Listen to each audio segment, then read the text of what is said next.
So I've been smoking stuff, so I got to move some stuff around. Oh, nice. What are we smoking? Yeah. I'm smoking 2 big chuck roasts. Then I do them on 20 minutes on each side. Then I put them in the crock pot for 8 hours.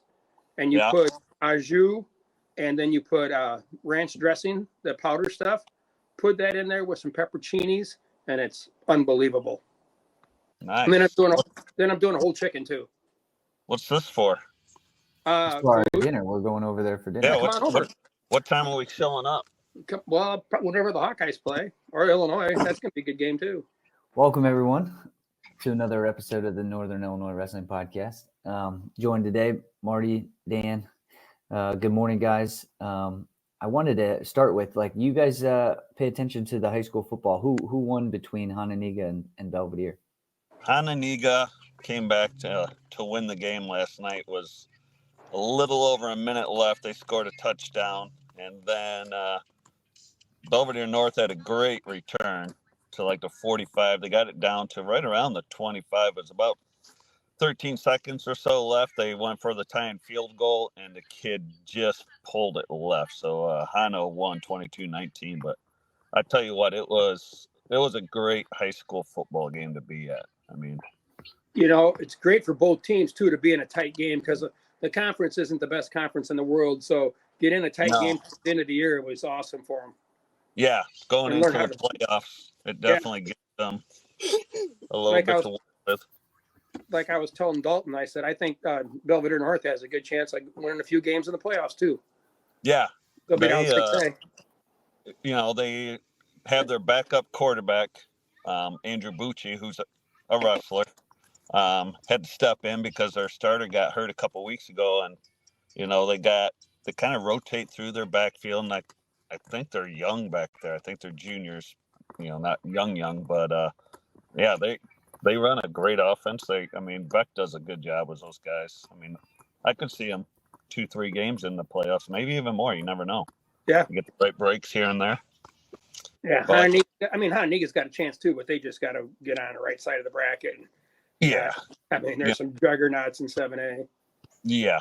Right away too. You never know. Some of those teams come out, they're 5-4, 6-3, but they're playing, and you're just like, damn. It's kind of the same for North. You get, you never know, some of those like Cary Grove or Crystal Lakes out of the Fox Valley there, they could be pretty tough, and records not representative, Right. Yeah. So did any other wrestlers have any performances? Andrew Bucci's quarterback. Yeah, quarterback. Wow, that's great. And then Hononegah, Kurt Smith, he's the running back. He's the hammer. Correct? He is a hammer. He's good. He is too, man. He's a hard runner. And then the Sendell kid's a starting linebacker. Yeah. As a sophomore. Yeah, he's built a little bit differently. Some kids. Yeah. Sendell? Yeah. I'm telling you, man, he's very, very, very good in wrestling, I think because he's got okay, you want to fight? We'll fight. That's fine. I have no problem with that. If you want to bang heads, I'll bang heads with you. Or if you want to go slick, I'll go slick with you. Yeah, he's got that complete package. He can do it all. He can grind it out. He can finesse you. He's impressive to watch. So what was the I guess the general, how many guys did you see on the, you mentioned a little bit off camera, or off recording of some Belvidere kids that could come out for wrestling that were football players. What about, you see just what type of athletes are out there that should make it to the wrestling room? Well, like I said right away, Belvidere North, Ron Hamilton, Eric Roman. Heck, I don't think he's a basketball player, but he plays both sides of the ball for him. As a linebacker, they should be signing that kid up. He, no regards for his body on defense, man. That kid was fun to watch. He's a player, and he's a bigger kid. So fill in, Trent Dinsmore. He did go out last year. He's a senior for him. He was their fullback last year. Now he's moved over to defense. He actually, on that last drive for Hano, I think, had 2 sacks on that drive. That's what was kind of disappointing for North. they had him down. Dinsmore played awesome, I think. Get him back out on the mat this year. And they got a little guy, little receiver, Benny. He's pretty shifty. Those are the three right away I could think for North that I would be hounding. Yeah. Get them out. All right. Well, we'll get to chat with Coach Hamilton here in a little bit. Today we're gonna have one of the area's high school coaches, Ron Hamilton, who's coaching at Belvidere North. So the programs have gone from the co-op back to split programs.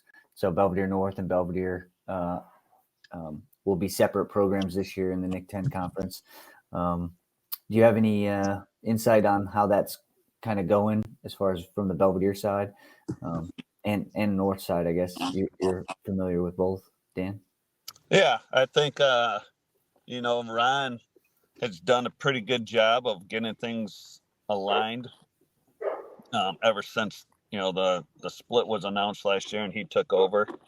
I know he's had a lot of things going on over the summer as far as open mats, and he's talked with a lot of the coaches who were there last year, and the kids club was Cal and Justin Barber, and getting things set up. It helps. You got him and Cal in that building to get kids out for the sport. There's last year I don't think they ended with the co-op combined. I don't know if they ended it was 30 kids or not. So numbers could play a little bit into it, but you can kind of resell the program again in the building. Hey, this is us. Maybe you can get some kids to come back out. And I think Spencer Taylor's the middle school coach too. Yeah, he is. He's a Hananiga kid. He's a great kid. He went to college with Nate, my son. His parents are awesome people. Yeah, he'll get kids out. Yeah, and they, I think last year did IESA. Yep. At Central there, so I don't know how their numbers were. I think they had a few kids that qualified, and I don't, coming in, I don't know what they have. But on at Belvidere, you got the head football coach will be the head wrestling coach as well. So hopefully he can steer the kids from football into wrestling. They had really good numbers this year in football, 3 levels, first time in a long time. Really? Yeah. And so, and they do have quite a few freshmen that wrestled incoming freshmen that wrestled 8th grade and then did the Bandits. So it'd be nice to see them get their numbers up. And, I think for them, establish an identity again, because with the co-op, it was at North. So kind of that identity of the wrestling was, on the north side, I guess, try to get it back to, hey, we got our practice facility here. We're ready to go. So, and he's got Duran Sims going to be an assistant coach, kid that graduated from Freeport a few years ago. Now, where's this at? At Belvidere. So I thought he was coaching at Boylan. No, I think there was talk that maybe he's listed as and coach. I had that talk with Sternquist, our AD, about that, and I think there was a lack of communication maybe somewhere along the line. But my understanding is Duran is definitely going to be assistant wrestling coach at Belvidere, according to Josh. Got it. So, well, cool. He'll be a great help. I mean, he's a smaller guy, but he's got a lot of wrestling knowledge. He coached their junior high for the last 4 or 5 years out there in Freeport, so that'll be good. Great little synopsis of the Belvidere program. So anything else going on with you guys wrestling wise? I mean, today I'm a little sore. Yesterday I wrestled for the second time in about 4 months, and so my body's starting to catch up. Oh, it gets worse. It's getting better. The first last week was pretty difficult, but today I feel a lot better. All right, what's up, everyone? Welcome. We have joining us today Ron Hamilton, the new head wrestling coach at Belvidere North. Ron, thanks for joining us. No problem. Glad to see you. How are things going in your neck of the woods? Well, I think pretty good. I'm pretty excited about it. I don't think I've been more excited about a season in a long time. Yeah, and you've been involved in wrestling and in the areas of wrestling for a long time. So, fill us in. How long have you been involved, and where did you kind of get started with that? Well, I went to Germany in 1972 as a 12-year-old for the Olympics, and I watched Dan Gable blitz everybody, and I fell in love with wrestling, and I have been doing it since. I wrestled until I got out of college. The last time I wrestled was when I was 60 in a competitive match. I wrestled at an old timers tournament. I would still be doing it today if I didn't have my collarbones cut out from infections. But I started coaching in 92 when my oldest son came to me and asked me if he wanted to wrestle, or asked me to teach him to wrestle, and he wanted to wrestle. So I've been coaching ever since, and it's my passion. I absolutely love wrestling. I think it's the greatest sport on earth, and I haven't left it.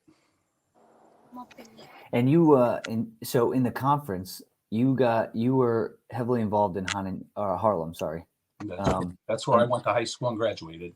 Okay, and so then you coached there. You helped out for a number of years, and then what led you to Belvidere North?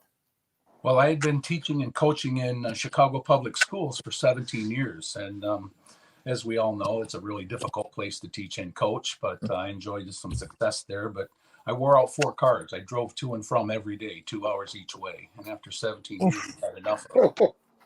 And I retired from coaching because I wanted to coach my grandson. When he was 5 years old, he said he wanted to wrestle. So I started coaching him. And he lives in Belvidere. And I thought I need to move from Chicago to back home. And I started looking around. I thought, well, Belvidere North is 12 minutes from my house. So I went and applied and got hired at Belvidere North. And I still continue to teach to coach my grandson. But they asked me I asked to volunteer to help this autistic kid. That he was on my caseload, and I thought wrestling would be good for him, even though it's autism and wrestling don't generally go together. And it renewed my passion for coaching. I had been retired from coaching a whole team for 3 years, but I'd been coaching my grandson. And last year was just monumental in reestablishing my passion. And they asked me to be the head coach, and I agreed. Great. Well, tell us a little bit about your staff. We kind of got a little synopsis from Dan, but who do you have helping out this year? Well, Cal Ferry and Justin Barber are still coaching. They were volunteers last year, and they run the kids program. They are on the staff. Butchie's dad, the quarterback from last night's football game, John Butchie is also. All 4 of us were there last year, but I hired Zach. I had 3 surgeries this summer. My memory is, comes in and anesthesia really does a number on your memory. Zach Denny, he took 3rd in state in high school, and he was an All-American at Whitewater. We hired him to wrestle with the smaller guys. Sage Hecox was going to, but he couldn't. So I asked Xander Martinez to come on board as a volunteer to wrestle with the big boys. I asked the esteemed Mr. McNames to come help us out. He's agreed.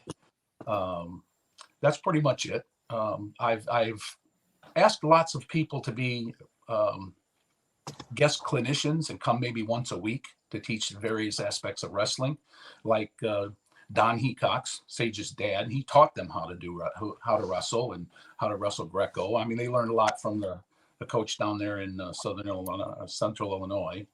I can't remember his name. He's the star Greco coach. Medlin, yeah. Medlin. Yeah. Anyway, Medlin made those Hecoxes good throwers, but his dad taught him, and he's going to come over and occasionally help out. Martin Butler has told me that he would stop in on occasion. He's a doctor, and his boys all wrestled at Boylan, but he was, I believe, a runner-up. in college. So we've got a lot of good guys that are going to be coming in and out and helping us out. Great. Dan, Marty, you got any questions for him before I keep going with questions? You're doing great, Dalton. Keep it up. Yeah. Well, I'm just going to throw it out there because it needs to be mentioned over and over. Eric Roman. You got to get him out, Ron. I talk to him on a daily basis. I think he doesn't like me anymore because I won't shut up about trying to get him to come play to wrestle. So you want to go play in the NFL? This wrestling will make you a better football player. Yeah. Yeah, definitely. Yeah. Well, we've been talking about that concept. How do we break through with a lot of these football players to get them to wrestle? I've had conversations about, the importance of communicating, that wrestling alone, just a practice is incredibly beneficial. A lot of people have, hesitancy because of the weight cutting component of wrestling, and like reassuring football players that they don't have to cut weight or that they shouldn't cut weight and that they should just kind of use the time allotted in a wrestling practice to improve their strength, their agility, and their overall just mental toughness. So how have you been approaching some of these high school football players to get them out for wrestling? Well, number one, I have several of them that have committed to coming to wrestle when this football season is over. Some pretty big name starters. I try not to be oppositional to football. I used to do that when I was in my younger days. I would tell them that football's not so tough. You guys will never make it in practice. So that's not really successful at getting them convinced to come out for wrestling. I've been working really hard on Ben Booker. Like the approach that I take is I say, anybody know who Nick Saban is? Of course we do. He's a national champion a football coach, and he has said to people, I would like to staff my entire football team with wrestlers because they're the toughest guys on the planet and they're in the best condition. And that's the approach that I take with them all. I say, you want to play pro football? You want to play football in college? You need wrestling to make you a better football player.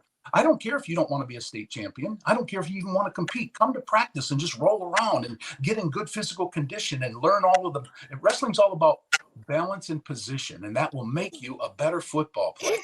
And they seem to agree with me. I mean, I've got 8 or 10 kids that have told me they're coming to wrestle from the football team. And that's exciting to me. But I try to make it positive and tell them what's the benefit from them. I'm trying to convince them. I'm not trying to convince you that you need to come out here and be a world champion wrestler. If that's what you decide you want to do. I did. I was a great football player, and I went out for wrestling to be a better football player. By my senior year, I quit playing football because I wanted to be a state champion. Well, I wasn't a state champion, but I was a great athlete. I became so much better because I wrestled. Yeah. Well, I think that's a great approach. So hopefully you have a successful transition. Yeah. Dan has expressed he's got an NIL situation for Eric Roman, I guess. Really? We're working all the angles that we can. Yeah, watching him on the football field, he needs to be out there wrestling. Yeah. And I told these guys, another one I liked watching last night was that little Benny. He signed up to come out for wrestling. Yeah, that's perfect. He's scrappy. He's little. You guys didn't see. How tall do you think he is? 5'2", 3 maybe? Yeah, and he kind of reminds me back in the day of your brother, Dalton Zach. I mean, Tiny was our nose guard. I mean, we're not afraid out there. That's Benny, but he's on the offensive side. Cal Ferry played just like that on the football team. He was a monster. Yeah. He weighed 120 pounds. Well, great. Do you have any upcoming, do you have any duels tournaments this year that you're, generally, excited about? Are you going back to the Dvorak tournament at Harlem? Yes and no. The schedule was one of my disappointments last year. And they only wrestled 20 matches. So you can't get any better if all you wrestle is 20 matches a year. So I beefed up the schedule. They had 3 tournaments last year. This year we have 6. The varsity is going to 6. The JV is going to 3. We've got a couple girls that they got in 3 different tournaments. we're going to be wrestling in Geneseo again. We're going to our top 4 kids. We're going to send to Dvorak, and the rest of them are going to go to the Harvard tournament. We're in the Sycamore tournament. We're in the Prospect tournament. I think I got them all. Not sure, but we've got 25 duels and 6 tournaments. So they should get 45 matches by the end of the season. I think that will make them better. We're not going to beat Hononegah. That's the goal, but we don't have any champions on our team. We're trying to develop them. And when you mentioned the top 4 guys on the team, so did you only get 4 spots, or are you just assuming that you're only going to take a specific group of individuals? Well, being a Harlan graduate, and I help run the tournament every year, except this year, they have told me that I can bring my entire team if I want, but we're only going to send our top 4 kids because they have a chance to get better wrestling in that tournament and have some success. The rest of our kids just aren't at that caliber. Yeah. And we're sending them to the Harvard tournament instead. Yeah, it's one of the beauties of the new rules. Marty and Dan, you guys can kind of chime in on like the additional rule change the last couple of years where you can go to as many tournaments as possible. It allows that, you could separate your lineup and say, okay, here's a group of better kids. We have a premier tournament that these individuals could get better at. And then here's this other tournament that is maybe more like their the skill level. So, do you guys have any thoughts on the benefits of that and how, in the past you all had to go to one tournament and it contributed to what, 4 was the max, I guess, right? Yeah. The great thing that you're doing is you're sending them to Sycamore. Every tournament should be run like Sycamore because you wrestle to your ability. Every kid's going to wrestle 4 times that day, no matter if he loses all 4 matches or not, but you wrestle to your ability when you get to Sycamore, and there's a bunch of really good teams there. I wish more tournaments, you got to have mat space to do that, but I wish more tournaments were like Sycamore's because every kid gets to wrestle all the way through the tournament instead of 2 matches and out and sitting on the bleachers watching, so that's great that you're doing that. Yeah. We're also sending our kids to the East tournament because we dropped down from 3A to 2A, and I want to wrestle the kids that we're going to be wrestling in the regionals and the sectionals. So I guess my opinion is that you don't get better just going to practice. You need to wrestle. That's how you get better. And if you don't wrestle good competition, you're not going to get any better. It doesn't do any good to go to the tournaments that are where you can beat everybody up. You need to go get your head kicked in at the Dvorak occasionally, and that's what's going to make you better. I was going to tag along with what Marty says. The Sycamore tournament runs it perfect because I think they get 5 matches maybe that day, but sooner or later you're 0-4. You're wrestling another kid who's 0-4. So you wrestle your ability. Your good kids still get pushed. I like that they made that rule change a couple of years ago that you could more unlimited tournaments. Because, we know around here you go to duels and some of your kids you may have a triple, but your kids weigh in, they might still not get a match that night just because of numbers, right? Yeah. So I would like to outlaw duels. I would like to make them down. They're all triple. And so it makes it easier. And like you said, you got to test your kids, right? We've seen kids that have gone undefeated throughout the year and they lose the first match at regional or sectional and they're done. They didn't get tested. You're good kids. All kids need to be tested at some point to show if they have it in them to rise, to compete, or do they go the other way, Yeah. You get better by competing. You don't get better. I agree with you there, Ron. You don't get better just being in the practice room. You got to actually compete. Well, what if you don't have enough good kids in the practice room? Right. We got to get the good competition someplace. That's why all Relentless is thriving in all these regional areas where people are going. The top kids are going there to get better competition. I know when I wrestled at Harlem, we had 9 out of 12 of our weight classes were champions in the conference. We had wars in our room, and when we went to wrestle dual meets, we killed people. We only lost once in 4 years.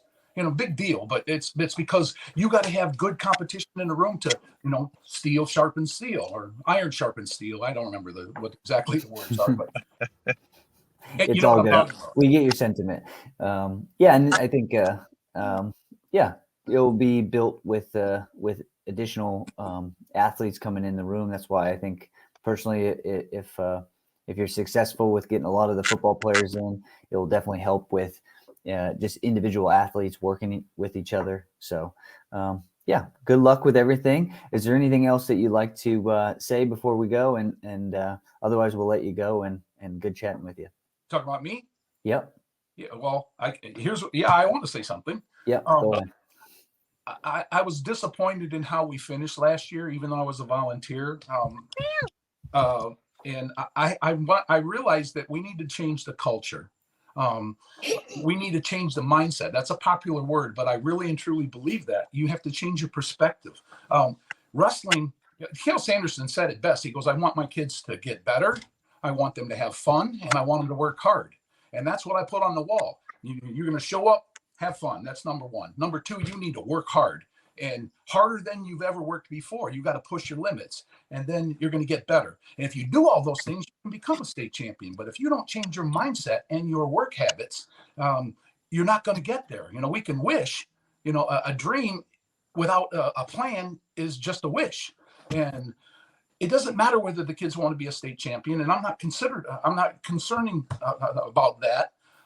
I want them all to be. I want our team to be state champions. But if we do those things, we change the culture and the expectation, and then also the inspection, and have integrity with it, our kids will get the proper perspective, and they'll figure out that winning and losing is the byproduct of all of those, your mindset and your hard work and all of those things. If you continue to get better, you will be a champion. And quite frankly, I didn't think this way when I was younger, and even younger in my coaching career.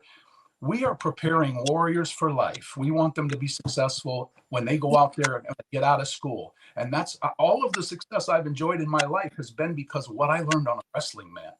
And I feel an obligation to teach these young minds discipline. There's two types of pain. The pain of regret and the pain of discipline.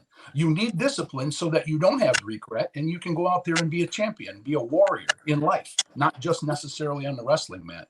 So all of those things together, I'm very passionate, and I want to infuse those kids or inspire those kids to go have good lives, not just be champions on the wrestling mat. And I think if you have that perspective, everything's going to work out. It's a good philosophy. Yeah. Well, great. Well, thank you, Ron, for coming on and talking about the program. We'll definitely be reaching back out and having you on, or any of your assistants on, to talk about the season and the progress that you guys are going through. So thanks again for coming, and we'll chat soon enough. All right, guys. So Ron Hamilton from Belvidere North.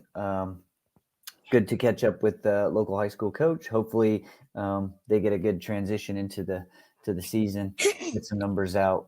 I think, I've talked to Ron a lot of times. I've never heard that kind of passion. That's awesome. That's going to be great for that program. You bet. You can tell, I didn't know his whole history. I knew he's been around wrestling for forever, but yeah, the passion he gives off. I mean, if the kids catch any part of that, they're going to be successful. That's for sure. Yeah. All right, guys. Well, I think that was successful, and we will chat again. I will see you guys next week. Maybe we'll see Marty in a little bit for whatever he's got cooking. Just follow the smells. Yeah. What do we need to bring with us? Nothing. Never. We have to bring anything. Nothing. Oh, not even a dish to pass. We're good. All right. I don't want you to throw a dish around. I mean, we could. You get a bag of chips or something. Yeah, there you go. Perfect. Yep.